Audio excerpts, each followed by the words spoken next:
Hello there, very good evening. You're watching London Live News at 6 with Anthony Baxter. Coming up, an Islamic State fanatic has been found guilty of murdering the MP Sir David Amess.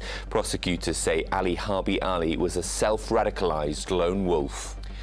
12 years on from the murder of Errol Mackenzie, his family revealed the pain of not knowing who shot the repairman.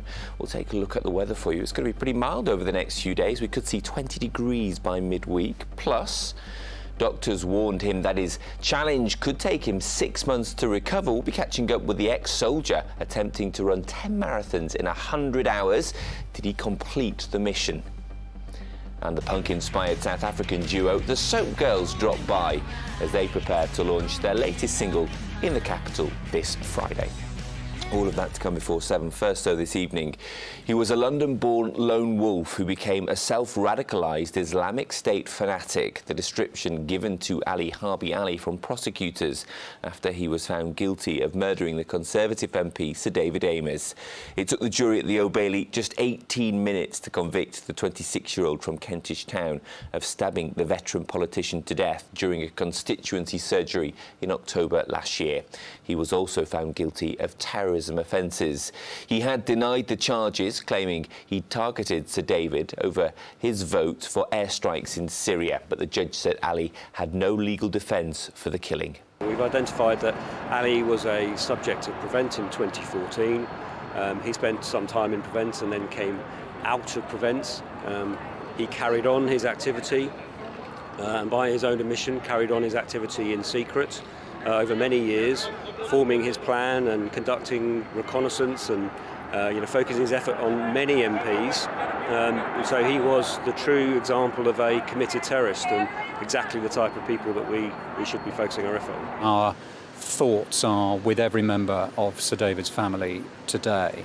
But it was also an attack on democracy through killing in these appalling circumstances, where it was necessary for our team to work together with the police to build as strong a case as possible.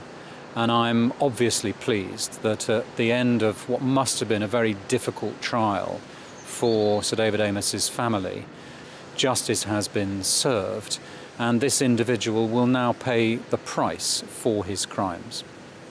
Well, Ali Harbi Ali will be sentenced on Wednesday. Let's move on to other stories. The sister of the murdered teacher, Sabina Nessa, has accused the media of treating the case differently to that of the murder of Sarah Everard.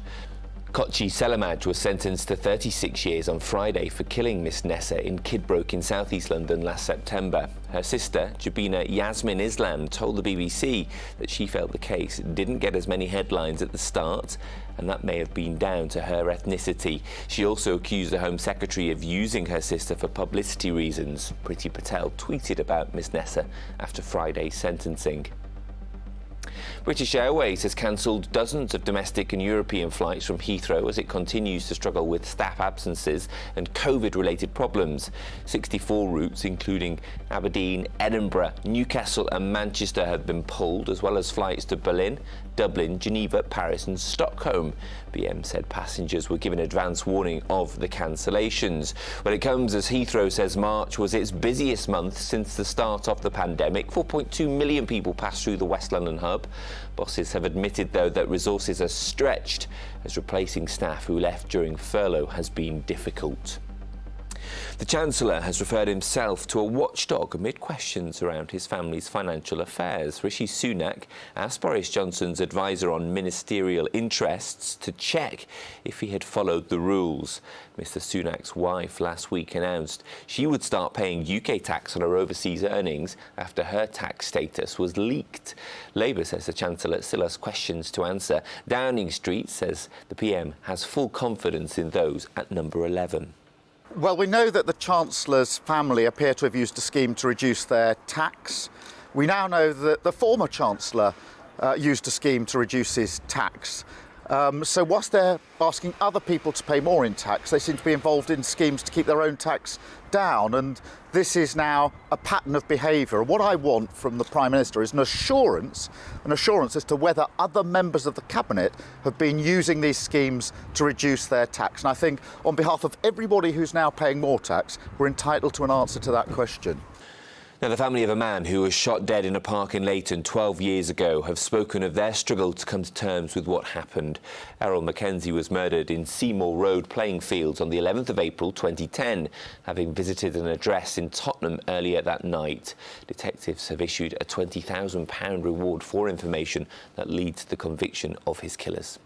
My uncle was one of the centerpieces of the family and the go-to guy, and that gap is there and it can't be filled. No one else can fill that gap, and it's just difficult. Certain times I would need certain times I would want to ask him for advice and I can't. He's taught me a lot. Certain things he said to me as a young child now resonates with me. I'm like, oh, that's what he meant. It's horrible feeling like this, not knowing who did this to him and not knowing like if it would get the case to disclose really and just find out and get justice.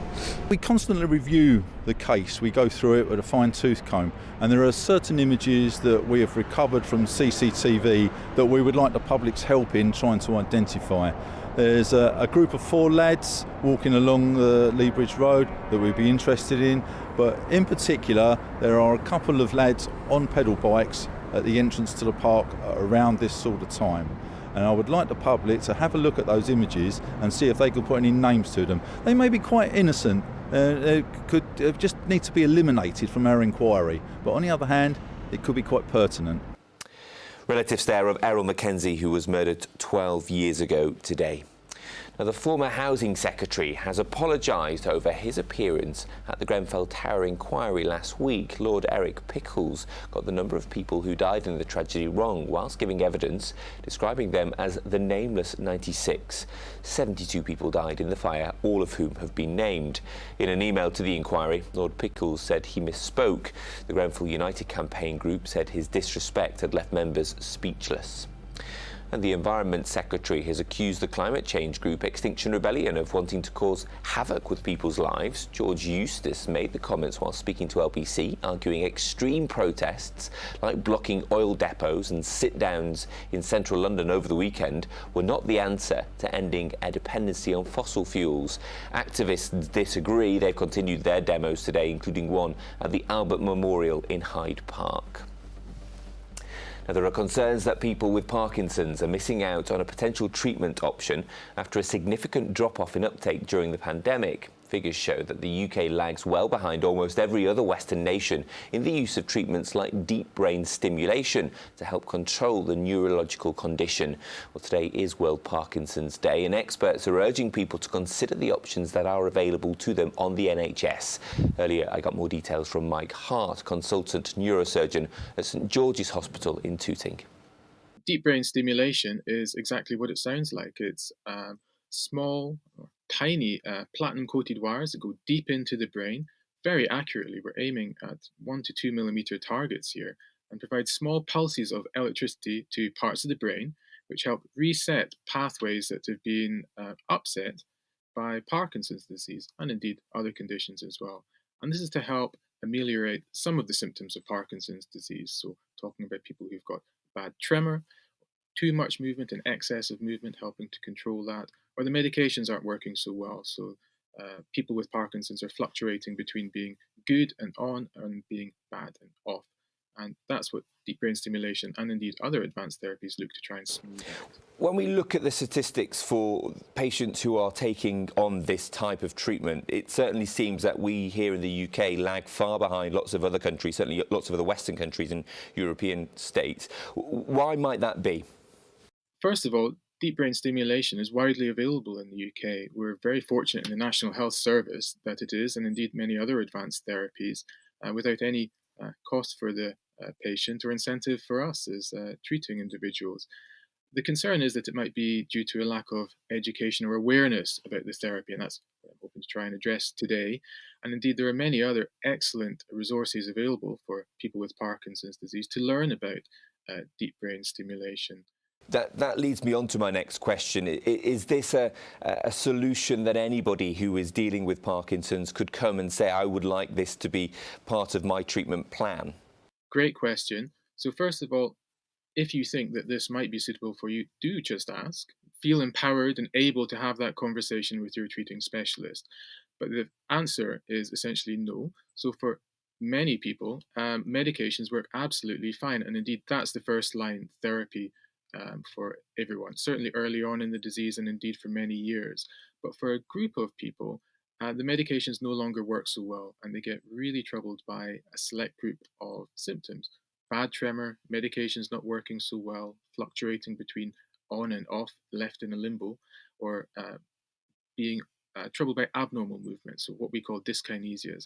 And in these cases, deep brain stimulation and other advanced therapies can be highly effective. Mike Hart there, who is a consultant neurosurgeon at St George's Hospital in Tooting. Let's check on the weather for you this evening. We could see a shower or two overnight, particularly in the early hours of tomorrow morning. Lows of about 11 degrees. Tuesday, well, it looks fairly overcast, but feeling pretty mild out there. Highs of about 18 Celsius, and that really sets the theme for this week. Temperatures increasing on the up. We could peak at about 20-21 degrees by Thursday. Always plenty of cloud around this week, but mainly dry with some sunny intervals.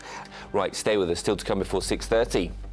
The former soldier who pushed his body to the limit over the last 10 days will be meeting the man who attempted to run 10 marathons in 100 hours in aid of charity.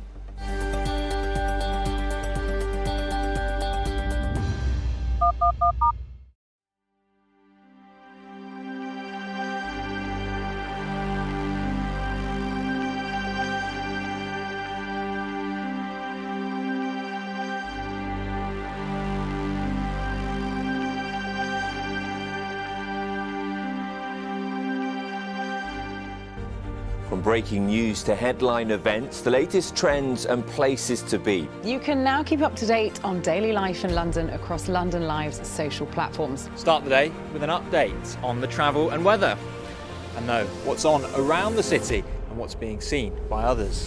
With stories from London Live's team of reporters and your videos of the news moments that matter. Minute by minute. That's London Live News on Twitter, Facebook, Instagram and more. Find us at London Live.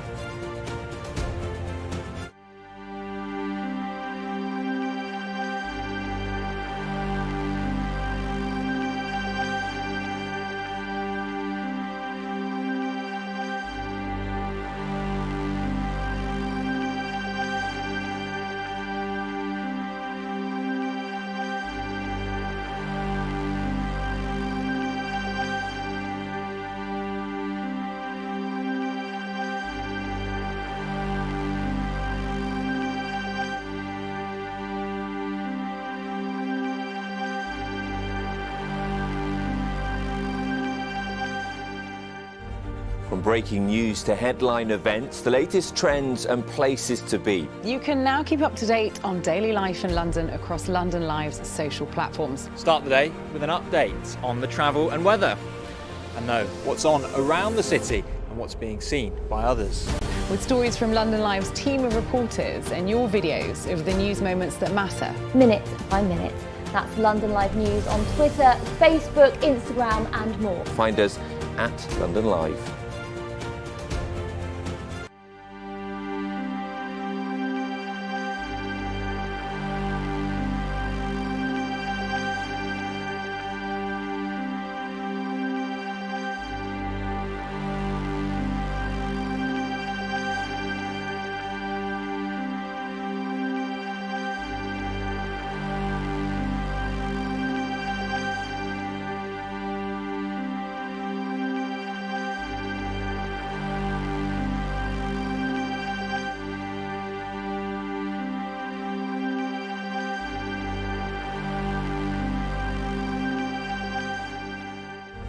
From breaking news to headline events, the latest trends and places to be. You can now keep up to date on daily life in London across London Live's social platforms. Start the day with an update on the travel and weather, and know what's on around the city and what's being seen by others. With stories from London Live's team of reporters and your videos of the news moments that matter. Minute by minute. That's London Live News on Twitter, Facebook, Instagram and more. Find us at London Live.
Hello there, welcome back. Let's take a look at one or two other headlines this evening. The UK's economy slowed in February following a drop in the production of cars and computer parts. The Office for National Statistics said growth was 0.1% compared to 0.8% in January. The figures show that overall the economy, though, is now 1.5% above what it was pre-pandemic. Fees for disposing of some materials at council-run recycling centres could be scrapped as part of plans to tackle fly tipping. At the moment, around a third of local authorities in England charge as much as £10 per item for things like paving, slabs, plasterboard and bricks. The cost of clearing up fly tipping incidents reached almost £400 million last year. The government says it's introducing new rules to make disposing waste easier. And the Queen has revealed how COVID left her feeling tired and exhausted. Her Majesty spoke of her experience of the virus, which she caught earlier this year, as she took part in a virtual visit last week to the Royal London Hospital. The call marked the official opening of a new unit there. It was confirmed last week that the Queen, who is 96 later this month, will miss the Maundy Thursday tradition of handing out money, with Prince Charles taking her place. That's, of course, coming up later this week. Now, a soldier who was medically discharged having suffered from post-traumatic stress disorder attempted a challenge over the weekend that experts said would take his body at least 6 months to recover from. Darren Hardy, who served 15 years in the army, was aiming to run 10 marathons in 100 hours, finishing the mission on the London Marathon route yesterday. All didn't go to plan. I caught up with Darren earlier. I set out quite confident to be able to complete it. And day one went to plan. Obviously, there was quite a bad a storm that we hit, but again, it just got wet, and I managed to do a full change of trainers, clothes, the lot. In this camper van was basically our home for the few days, and it was provided by Paramount Campers, which was amazing because we could cook in here. The team had hot food and all for me. And then day two, everything started to go wrong. I went man down about 50 odd kilometers in, where my body just started rejecting food, shutting down. I was sick quite violently, mainly water, fluids, and other things coming out as well. And we called it a day at 65 kilometers. My body went into shutdown then.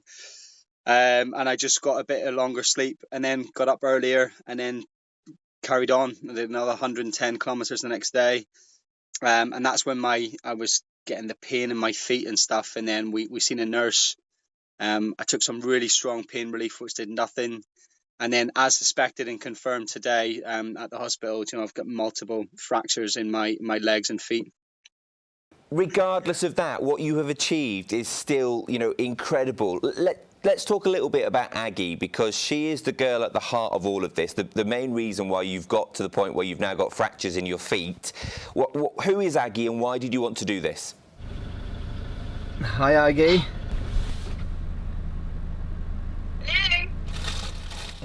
So Aggie is a little 13-year-old girl. I came across Aggie about 18 months ago. I actually reached out to her dad, who's writing my book for me, in essence. He's quite a famous writer, a ghostwriter. And when researching him, I came across Aggie, and she was diagnosed at age 6.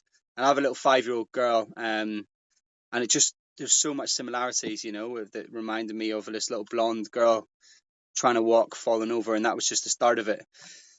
And unfortunately, this brain disease, rare genetic brain disease of HABC is just now completely put Aggie. She can't eat, sleep, or walk. She can't talk.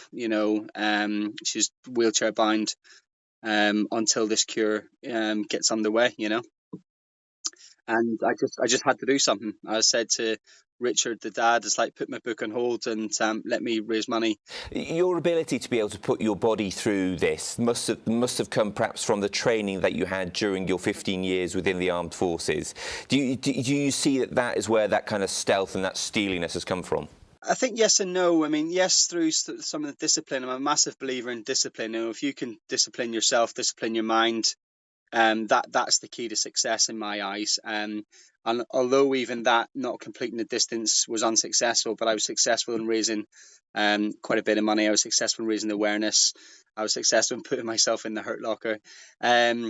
But even when I was in the military as a younger physical training instructor within the army, I was still renowned as this weirdo that would go off and do physical training and stupid o'clock in the morning and evening. And so I was even at a different level compared to your bog standard sort of soldier. But I do think with some of the sleep deprivation, like for example, 2 days ago in the 44-hour period, I only had 1 hour sleep. And then some of the exercises we did in the military, were like a few days with no sleep. So I do think that comes into it quite well. Have you used exercise and challenges like this to perhaps overcome some of the negative parts of what life was like within the military? I know that you had to leave because things got too much. So I was medically discharged with physical injury. So this shoulder's been partially replaced and also PTSD. And yes, I get a lot of pain in my shoulder and stuff now, but I just work around it. It's the PTSD that I was really bad in 2018 and I know thinking about really just ending it and looking at my little girl, and girls and family, I've got a purpose to be a father, and I grew up without a father until but 12 when I was adopted. So it was it's something that I had to change, and I literally changed overnight. And I just reset a whole routine of getting up at 4:20, training hard and really finding out more about myself. I don't believe you can change unless you put yourself out of your comfort zone. Darren Hardy there, massive congratulations to him. You can find out how to donate to his cause by searching for Darren-Hardy 123 on his Just Giving site. Now, staying with fundraising missions, a man from South London is cycling to Brighton from the capital in aid of brain tumour research. He decided to take on the challenge after he lost his mother-in-law to the disease at the end of last year, having been diagnosed 3 times. Well, Tanya spoke to Thomas about the ride and to Hugh Adams, who's from the charity. When speaking to the family, the close family, so the 2 daughters, my girlfriend Nicola, Kelly and John, they were overwhelmed. They were proud as well. I was glad to hear. The idea did actually, I came forward with the idea before Debbie passed away. So I had it in mind that, when the weather got a bit better, we can get on the bikes and do something for it. We were aware that that may be the case that she would pass away before that, but no, they're very proud and all behind it, and in full support of myself, and involved every step of the way as well. Tom, tell me, what was Debbie like, and what do you think she would think of this challenge? What would she think about this incredible journey from London to Brighton? I think, like a lot of ladies her age, she loves a holiday, a glass of Pinot. She's full of joy, and she'd probably think I was a bit crazy, to be honest. But no, I'm sure she'll be proud at the same time. But she was a huge influence on the close family. I can, and a great mother, a great grandmother as well to my 2 kids. Really great memories from the time that you all had together. So is there a certain amount of training that is now involved in before the race, or is this kind of something that you do all the time? Are you a keen cyclist? Is this going to be a challenge? I cycle to work, so that's a good start. It's good practice. So on my London commute, if I'm a keen cyclist. I'd be keen say not a pro, so it will be, I'm sure, a challenge. I'm sure there are a lot of hills. It's about 18k to work on my London commute, but this challenge I think would be just shy of 100. So yeah, a lot further, but I like a challenge, and no, I given obviously seeing what Debbie's gone through over the last couple of years, who am I to complain? So it's a really good challenge for a great cause, and I'd cycle to north of Scotland and back if it meant raising money for the great cause, and obviously in tribute to Debbie. Hugh, let's just bring you in here from the charity. Let's talk about the importance of fundraising, like what Tom and his family are doing. How important is it that people raise money for the charity? How impactful are these donations? Fundraising, like Tom says, is absolutely key to what we do, because what we know with absolute certainty in an area where there are a lot of grey areas is that we need to invest in basic scientific research if we're going to improve options and outcomes for brain tumour patients. And it's not just about the fundraising, it's also about the awareness raising. So the more people we can talk to, the more people know about us, the better it is, because people can't support a cause unless they know it exists. From what I hear you saying, there is an equal amount of importance on raising awareness and people being aware of what perhaps some of the early warning signs are, as well as the money that goes into actually trying to find solutions to this disease. Yeah, I mean, the early warning thing is an interesting thing, and I think we ought to draw a bit of a distinction here between primary brain tumours and metastatic tumours. So the primary tumours, sadly, too often are diagnosed at A&E when someone has had a seizure or something like that, and they're not easy to find out straight away by visiting a GP for the first time. With metastatic tumours, that's tumours that have gone into the brain from another site, such as in this case here with Tom's girlfriend's mother. And we have to really understand that disease too. In fact, what it's all about is understanding the causation of the disease in both its facets there. Because if we don't understand a disease, how can we really get to a root, to a cure, to better options, to better outcomes, and that's what we're all about at Brain Tumour Research.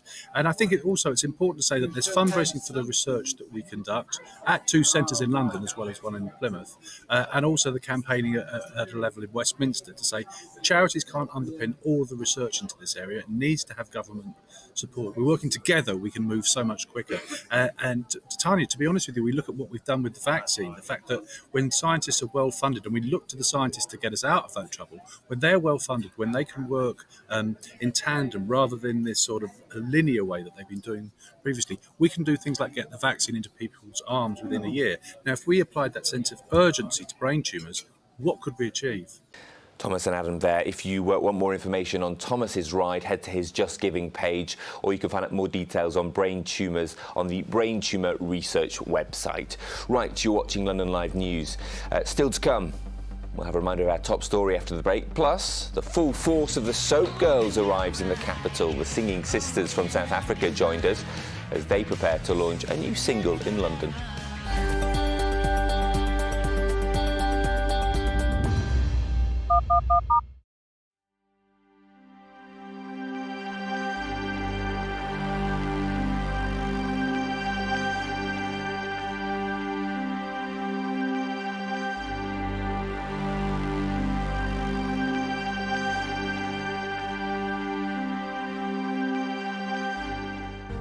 From breaking news to headline events, the latest trends and places to be. You can now keep up to date on daily life in London across London Live's social platforms. Start the day with an update on the travel and weather, and know what's on around the city and what's being seen by others. With stories from London Live's team of reporters and your videos of the news moments that matter. Minute by minute. That's London Live News on Twitter, Facebook, Instagram and more. Find us at London Live.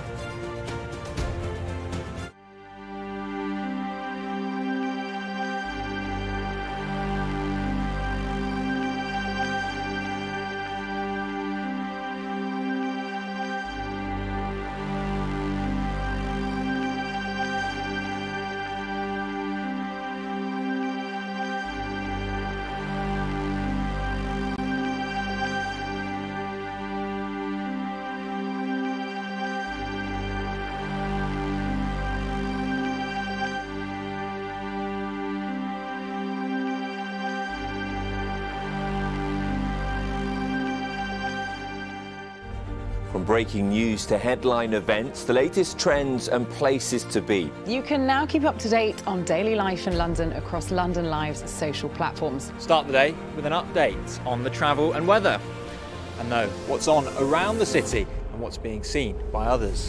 With stories from London Live's team of reporters and your videos of the news moments that matter. Minute by minute. That's London Live News on Twitter, Facebook, Instagram and more. Find us at London Live.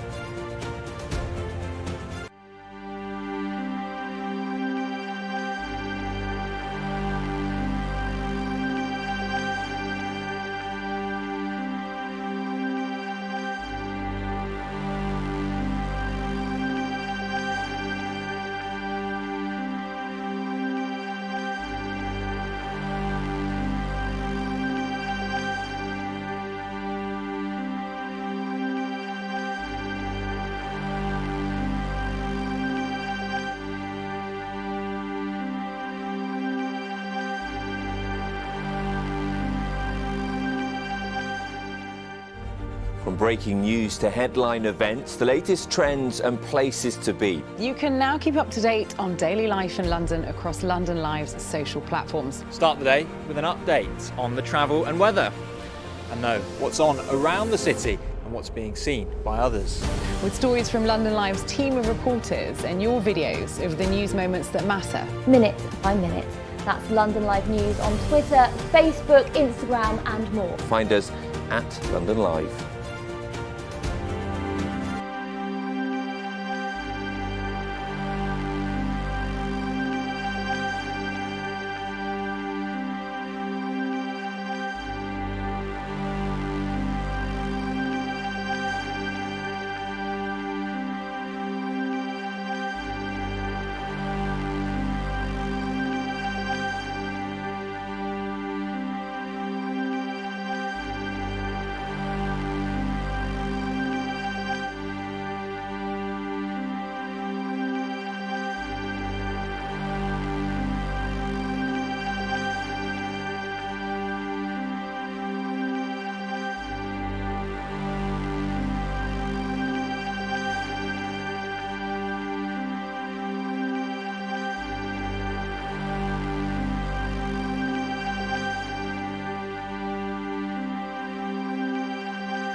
Hello there, welcome back. Let's remind you of the main story this evening. He was a London-born lone wolf who became a self-radicalised Islamic State fanatic. The description given to Ali Harbi Ali from prosecutors after he was found guilty of murdering the Conservative MP, Sir David Amess. It took the jury at the Old Bailey just 18 minutes to convict the 26-year-old from Kentish Town of stabbing the veteran politician to death during a constituency surgery in October last year. He was also found guilty of terrorism offences. Well, he had denied the charges, claiming he'd targeted Sir David over his vote for airstrikes in Syria, but the judge said Ali had no legal defence for the killing. This was the most appalling tragedy, particularly for the Amess family, and our thoughts are with every member of Sir David's family today. But it was also an attack on democracy through killing in these appalling circumstances, where it was necessary for our team to work together with the police to build as strong a case as possible. And I'm obviously pleased that at the end of what must have been a very difficult trial for Sir David Amess's family, justice has been served, and this individual will now pay the price for his crimes. Well, Ali Harbi Ali will be sentenced on Wednesday. Let's move on to other stories. The sister of the murdered teacher, Sabina Nessa, has accused the media of treating the case differently to that of the murder of Sarah Everard. Kochi Selamaj was sentenced to 36 years on Friday for killing Miss Nessa in Kidbrooke in southeast London last September. Her sister, Jabina Yasmin Islam, told the BBC that she felt the case didn't get as many headlines at the start, and that may have been down to her ethnicity. She also accused the Home Secretary of using her sister for publicity reasons. Priti Patel tweeted about Miss Nessa after Friday's sentencing. The Chancellor has referred himself to a watchdog amid questions around his family's financial affairs. Rishi Sunak asked Boris Johnson's advisor on ministerial interests to check if he had followed the rules. Mr. Sunak's wife last week announced she would start paying UK tax on her overseas earnings after her tax status was leaked. Labour says the Chancellor still has questions to answer. Downing Street says the PM has full confidence in those at number 11. Now, raised in South Africa, the Soap Girls have gathered a big following over the years in their home country for their dance pop style and larger-than-life YouTube performances. The sisters are now looking to bring their formula to the UK with the release of the first single from their fourth album taking place here in the capital. That launch party and gig on Friday. I found out more earlier. From like the ages of 8 and 9, we wanted to do something because we come from South Africa, and there you are exposed to a lot of need. So we couldn't just turn a blind eye and ignore it. So we asked our mum, can we take some of your soaps and street perform with them? And that's what we did for like, how many years?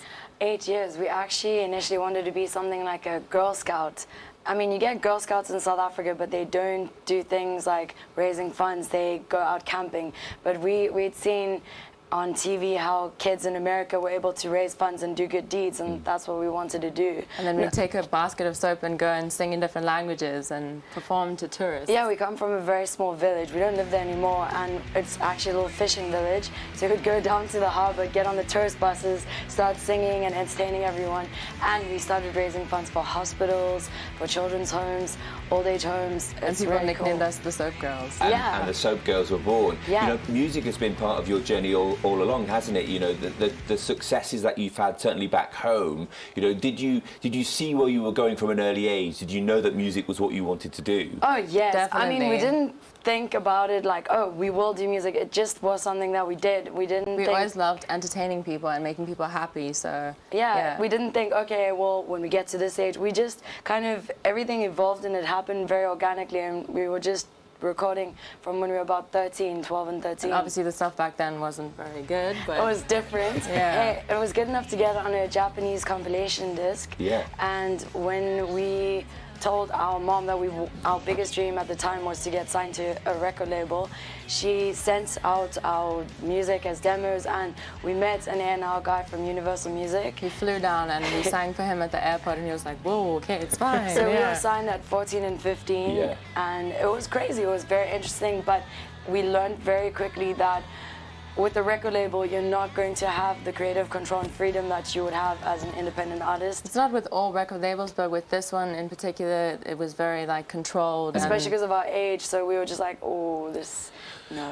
You certainly wanted to go down the route where you kind of had the punk aspect, I imagine, and I think perhaps that would have been where the barrier was. Is that fair to say? Yeah, definitely. They were very, what's the word? Closed-minded. Yeah. I mean, they liked to copy things from what other artists had done and not allow us to just be organic. But everything that we were like, hey, we want to do this. Oh, no, you can't do that. You can't wear that. You can't say that. And so we thought, oh, gosh, no. And eventually, yeah, we got out of that contract and we've done music organically, DIY since. And yeah. That musical freedom has, you know, created that following that you have. You know, it must give you also the joy of knowing that what you are doing is meeting real fans and creating stuff for fans who love you for what you really are.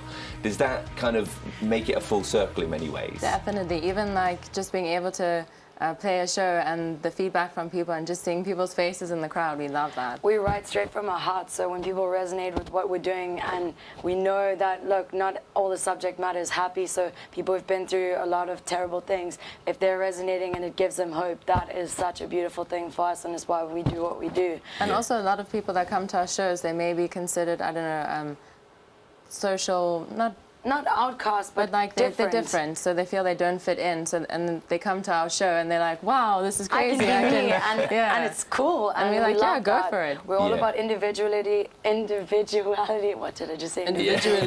Individuality. We got you. Yeah, which is key, though, isn't it? Yeah. You know, we'll talk a little bit about the show on Friday in a moment, because I know it's a huge moment, and you'll be releasing a brand new single. So people who will be there will get to get the first listen to that.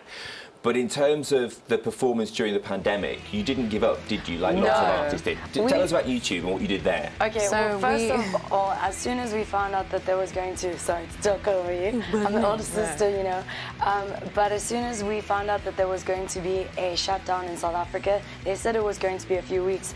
Our manager said, oh no, this is not going to be a few weeks. So we all went out on the very day that we knew that the whole country was going to shut down, go into lockdown. We bought planks, wood, whatever we could. And we actually just turned our garage into a whole full-on music room, stage and everything. And we tried to soundproof everything because the cops kept getting called on us for noise. Yeah. But we created a whole Your world. neighbours weren't too happy. Initially, no, but afterwards they were really cool. So we started creating a whole world, and we started doing the backdrops, creating themes, and it was very interesting.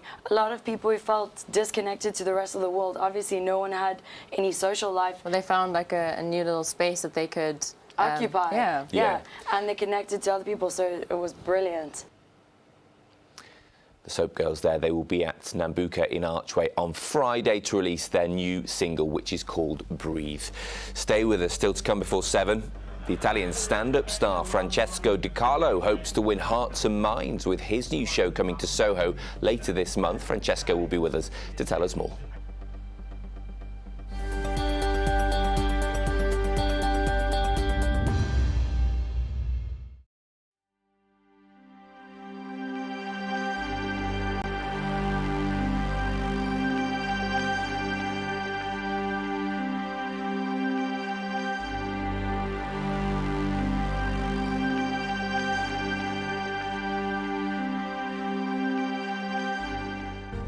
From breaking news to headline events, the latest trends and places to be. You can now keep up to date on daily life in London across London Live's social platforms. Start the day with an update on the travel and weather, and know what's on around the city and what's being seen by others.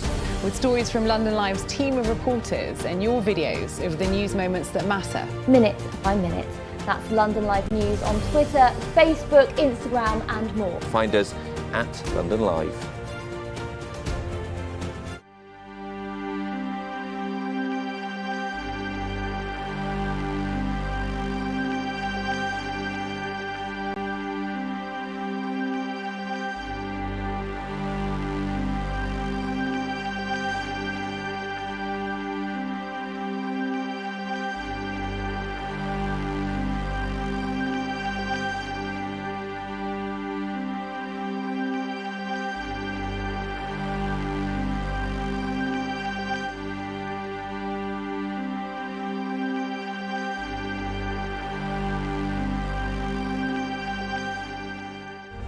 From breaking news to headline events, the latest trends and places to be. You can now keep up to date on daily life in London across London Live's social platforms. Start the day with an update on the travel and weather, and know what's on around the city and what's being seen by others.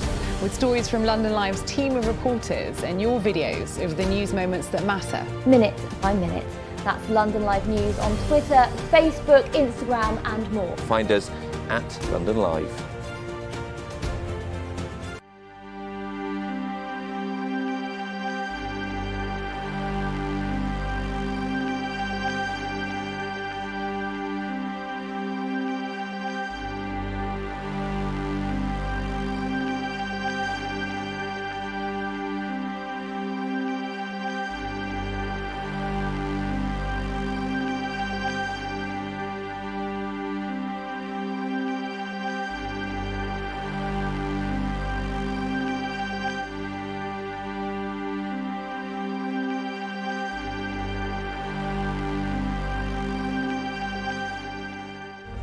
From breaking news to headline events, the latest trends and places to be. You can now keep up to date on daily life in London across London Live's social platforms. Start the day with an update on the travel and weather, and know what's on around the city and what's being seen by others. With stories from London Live's team of reporters and your videos of the news moments that matter. Minute by minute. That's London Live News on Twitter, Facebook, Instagram and more. Find us at London Live.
From breaking news to headline events, the latest trends and places to be. You can now keep up to date on daily life in London across London Live's social platforms. Start the day with an update on the travel and weather. And know what's on around the city and what's being seen by others. With stories from London Live's team of reporters and your videos of the news moments that matter. Minute by minute. That's London Live News on Twitter, Facebook, Instagram and more. Find us at London Live.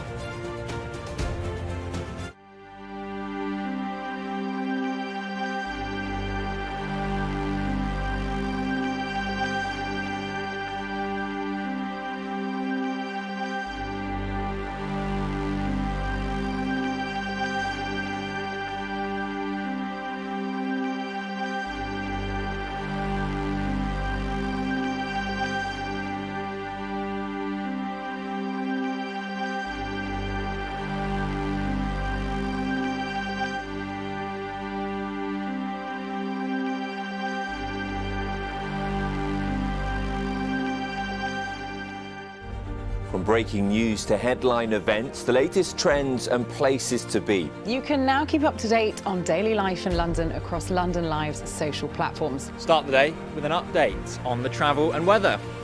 And know what's on around the city and what's being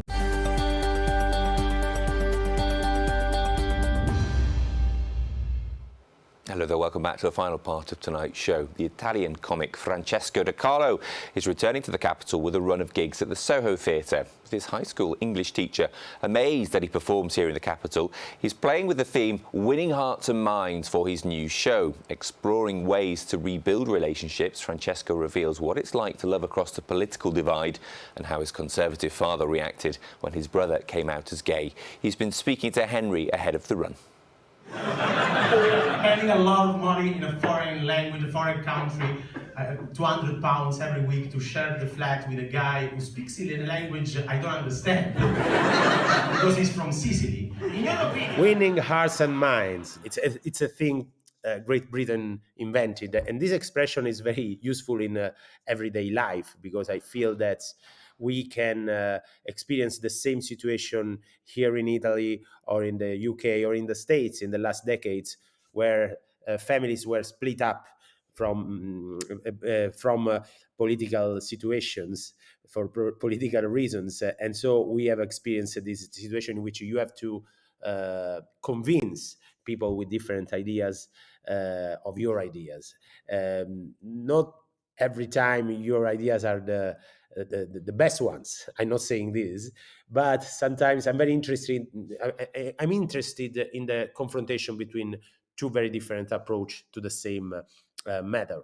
So it's when it happens in families, it's even more complicated. So you talk about political divides, but you also delve into the relationships within your family and the differences between them as well. Yeah, because I feel in my family, me and my brother, we are very different from my father and my mother. I feel that the same situation, probably you had it in the UK when you had to vote for Brexit. I think that there was a very, very big generational divide inside the families. There is a huge contrast inside yourself because on one side, you are in love with your family. On the other side, you don't like anything they think.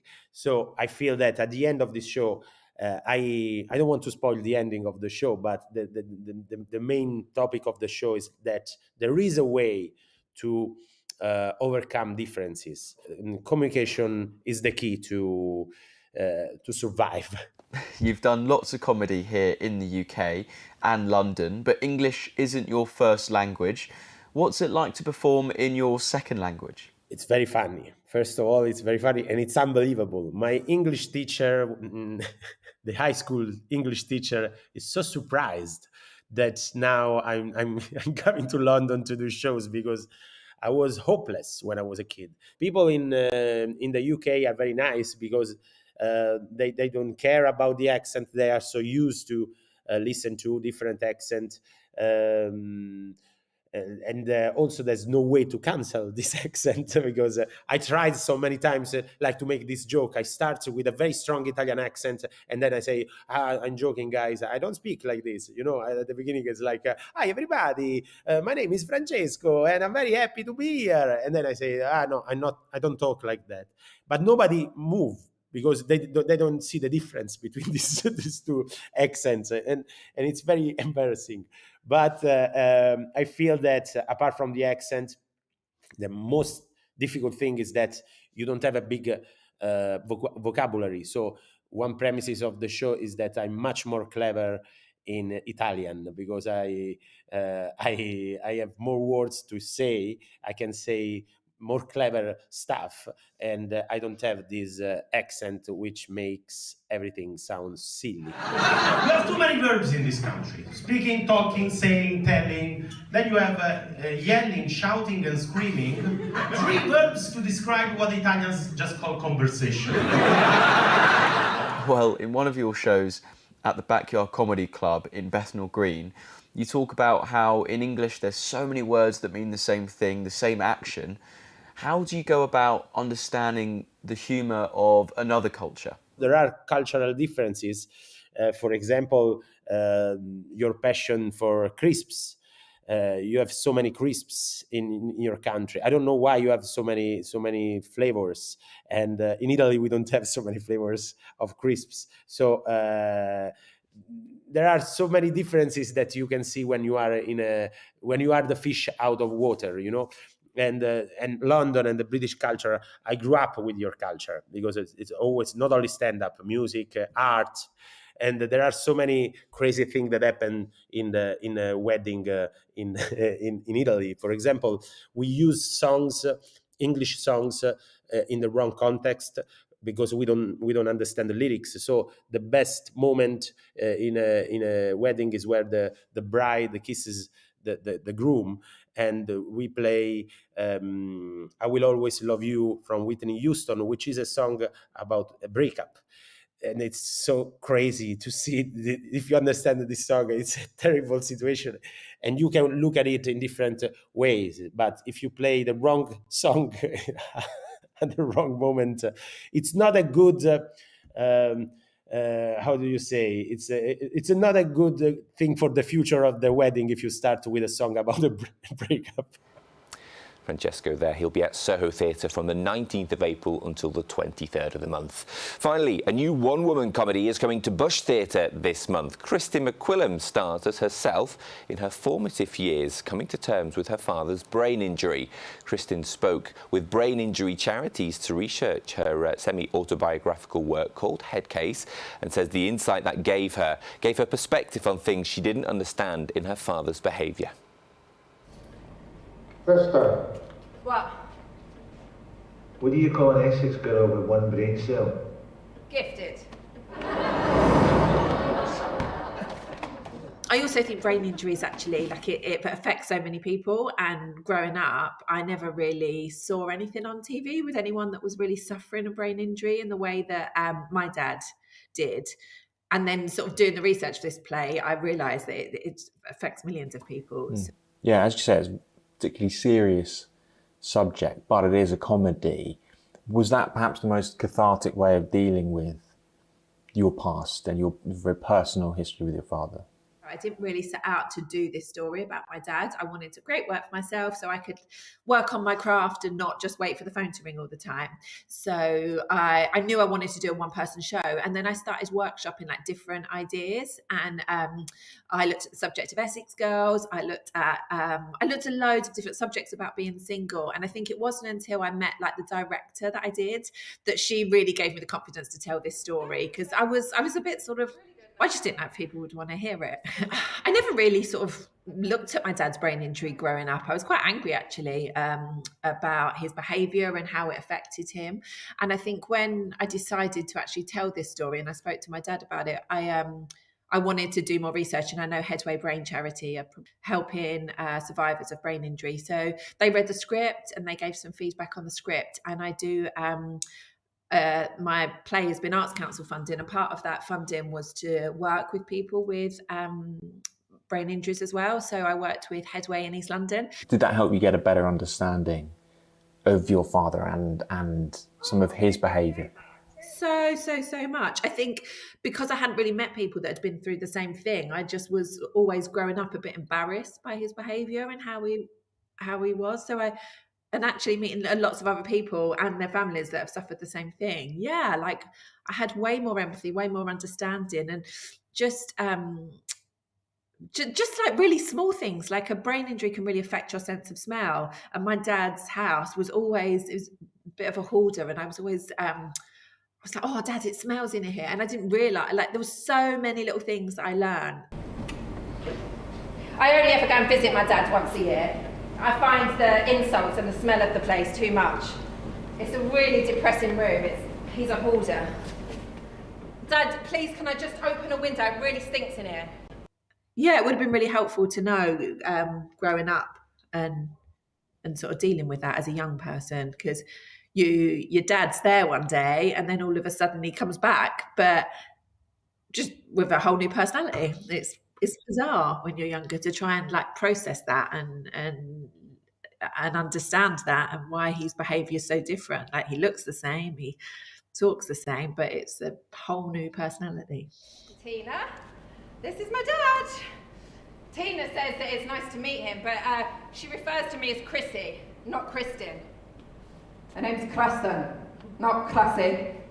Dad, can you just be nice? We're just here for a steak and a quiet night. He looks Tina up and down. Well, it's not your first steak, is it, darling? Oh, God, I'm mortified. Please, just ignore him, I say. I think a lot can be learned from people that have survived brain injuries. Like there's a real resilience and a real, well, definitely for my dad, a real kind of determination and that courageousness. I think that, I don't know, I think we can all learn something from. And also there's part of my dad just has no filter. There's absolutely like what he thinks, he says, which can be funny, embarrassing, and just really rude and offensive. So all of those things, but there's something I think definitely in art about having no filter that's actually can be quite helpful. Kristen there with James. Head case at the Bush Theatre all this week. A final check on the weather for you. Well, we could see a shower or two in the early hours of this morning, or certainly the morning coming up. Lows of about 11 degrees tonight. Tuesday looks fairly overcast but feeling mild. Highs of about 18 Celsius. And that really sets the theme for the rest of this week. Temperatures increasing. We could get about 20, 21 degrees by midweek. Always plenty of cloud around, but mainly dry, and there will be some sunny intervals. That's all from the news team this evening. Thanks for joining us. Enjoy the rest of your Monday, and we'll see you tomorrow at 6.